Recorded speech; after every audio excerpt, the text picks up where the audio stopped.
नमस्कार दोस्तों, मैं अंकुर उपाध्याय स्वागत करता हूं आप सभी का आपके अपने YouTube channel share market analysis में।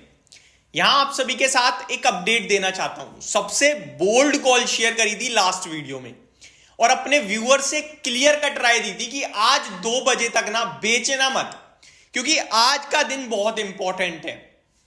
आज जो गिरावट हुई है शुरुआत में वो पैनिक क्रिएट कर रही थी और आज तक का रिकॉर्ड रहा है कि पैनिक में हमेशा बाइंग आ जाती है। सबसे इंपॉर्टेंट यह था कि कल पूरे दिन बाजार गिरा है और मैंने आप सभी के साथ शेयर किया है कि आज बाजार गिरा है, ना कोई खबर है, ना पैनिक है, ना टेंशन है, ना डर है, बस लॉस है पोर्टफोलियो में। बट आज कोई घबरा नहीं रहा है। और आज मैंने अपनी दिन की दूसरी वीडियो जो 11:30 बजे डिस्कस करी, वहां आपसे क्लियरली बोला कि ये जो फॉल आया है ना ऊपर खुलने के बाद, शार्प फॉल, ये पैनिक है। और ये पैनिक तब आ रहा है जब अमेरिका कल 300 350 पॉइंट ऊपर बंद हुआ है। दुनिया भर के मार्केट्स पॉजिटिव हैं, कुछ भी नेगेटिव नहीं दिख रहा है। तो यहां आप बेचना मत, खरीदो बेशक मत, लेकिन अभी मत बेचना, क्योंकि अब मेरे को टेस्ट ये करना है। देखो हम 21,700 पे ऑलरेडी खड़े हैं। 21,650 600 मेरे लिए बेस है, उससे नीचे मैं अभी बाजार को शॉर्ट टर्म में तो जाता नहीं देख पा रहा हूं। और रिवर्सल आएगा मार्केट में तो सेकंड हाफ में आना चाहिए, क्योंकि सेकंड हाफ बहुत इंपॉर्टेंट है। इंपॉर्टेंट इसलिए है क्योंकि बड़े निवेशक जो है ना, वो ये जज करेंगे कि फेड की पॉलिसी में क्या आउटकम आ सकता है, अमेरिका रात में कैसा ट्रेड कर सकता है और कल भारतीय बाजार किधर जा सकते हैं। उन्हें बॉटम पे मिल रहा है, मे भी बड़ी बाइंग आ सकती है और घूम सकता है। इनके सेकंड हाफ में फ्रेश राउंड ऑफ सेलिंग आ गई तो हाथ खड़े करके अलर्ट कर देंगे अपने आप को पूरी तरीके से। लेकिन आज अभी कुछ नहीं करेंगे।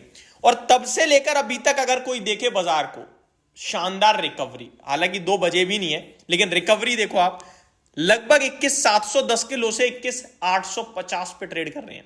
150 पॉइंट मार्केट घूम गया, 150 पॉइंट। तो ये शानदार जो मूव आप लोगों ने देखा है आज बाजार में, इसको हमने पूरी तरीके से कैच किया। बट हमने बाइंग नहीं करी है, हमने सिर्फ अपने व्यूअर्स को एक सही राय देने की कोशिश करी और सटीक बैठी, ये हमारी खुशकिस्मती। अभी यहां से क्या करना है इसको समझिए। बाजार ऊपर खुला, नीचे गया और नीचे से ऊपर जा रहा है। ये मार्केट में अब बाइंग आ रही है। मैं अपने वर्ड्स को दोबारा रिपीट करता हूं, ये बाजार में बाइंग आ रही है। ये मार्केट में खरीदारी हो रही है, नीचे बेस में खरीदारी हो रही है। आज जो सुबह सेक्टर में एक भी सेक्टर हरे निशान में नहीं था, अभी आप नोटिस करें तो एनर्जी सेक्टर आधे % ऊपर है, आईटी 1/3% ऊपर है, ऑटो 0.2% अप, एफएमसीजी भी 0.2% up.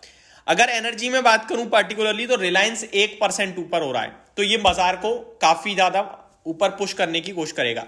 Mid cap small cap अगर आप नोटिस करें तो 1% तक नीचे चला गया था मिड कैप इंडेक्स और अभी केवल 1/3% नीचे है। अगर मैं आज का लो देखूं तो 29,200 का, सॉरी माफ कीजिए, वो 52 वीक लो है।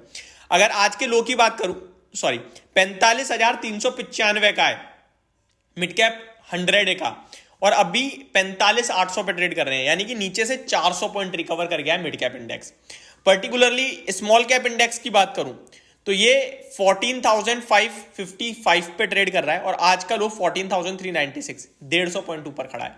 तो ये जो रिकवरी है ये और बड़ी हो सकती है और बाजार यहां से घूम सकता है। अब काफी लोग ये कहेंगे अंकुर भाई फ्रेश ले लें क्या, धीरे धीरे शेयर्स ऊपर जा रहे हैं। नहीं जी, फ्रेश लेने के लिए भी लेवल्स हैं। 22,000 तो पहला हर्डल है, जो पार होगा उसके बाद कुछ पॉजिटिविटी लौटेगी, कुछ, पूरी नहीं, और 22,200 के ऊपर फाड़ के पॉजिटिविटी आएगी। अब आप कहोगे कि भाई 22,200 के ऊपर तो सब निकल जाएगा हाथ से। बिल्कुल सही बात है। अब आपको डिसाइड करना है, मेरा काम आपको सिर्फ और सिर्फ बताना है। डिसाइड तो आप ही को करना पड़ेगा, पैसा आप ही का है। मेरे कहने से कोई पैसा नहीं बनाने वाला, किसी के कहने से कोई पैसा नहीं बनाता है शेयर बाजार में। इसकी यही खूबसूरती है। जिस दिन आप अपने दिमाग, अपनी रिसर्च और अपनी पसंद के स्टॉक खरीदने लगोगे, अपने दिमाग से काम करने लगोगे, पैसा अपने आप बनने लगेगा। जब तक देखो मैं बोलूंगा खरीदने को, कोई आप यूट्यूब किसी और की वीडियो देखोगे, वो गलती से वो बेचने को बोल दे, आप बेच दोगे, क्या हुआ? कुछ भी नहीं हुआ, ट्रेडर का पैसा बन गया, बस ब्रोकरेज कट गई होगी आपकी, बस टेंशन हो रही होगी, मानसिक और खराब हुआ होगा, दिमाग और खराब हुआ होगा, ठीक है, हेल्थ इश्यूज अलग आएंगे। तो आपको क्या करना है, आपको करना ही है डिसाइड कि मेरे को बॉटम में लेने की कोशिश करनी है या मेरे को जब रिबाउंड आ जाए, कंसोलिडेशन आ जाए, मतलब बाजार न्यूट्रल हो जाए, तब लेने की कोशिश करनी है। बॉटम में कोशिश करनी है तो भाई साहब ये समझ लो बॉटम ही चल रहा है, समझ लो, है नहीं, समझ लो 100% कुछ नहीं है। तो क्या करना है, जब पूरा नहीं पता तो क्या करना है, 100 रुपए में से 25, 30, 40 रुपए लगा दिए, बचे हुए 60 या 80 रुपए बचा लिए। अगर गिरा तो बाकी दोबारा लगाएंगे 20, 30 रुपए। अगर ऊपर चला गया तो 21,950 के ऊपर एडिशनल 20 रुपए लगाऊंगा और 22,200 के ऊपर सब इन्वेस्ट कर दूंगा। ये करेंगे अभी के लिए। और फिर बाजार ऊपर जाएगा तो ठीक है, नीचे गया तो दोबारा 21,900 के नीचे मैं 30 पैसे दोबारा खींच लूंगा अपने 30 रुपए। मैं लॉस बुक करना पड़ेगा, कर लूंगा, लेकिन मेरे पास कैश होना बहुत जरूरी है, इतना मेरे को बाजार ने सिखा दिया है। तो ये स्ट्रेटजी आप अपना सकते हैं जो मैंने अभी भी डिस्कस करी। होप आपको सारी चीजें समझ में आई होंगी। Thank you so much for watching this video. Have a great day guys.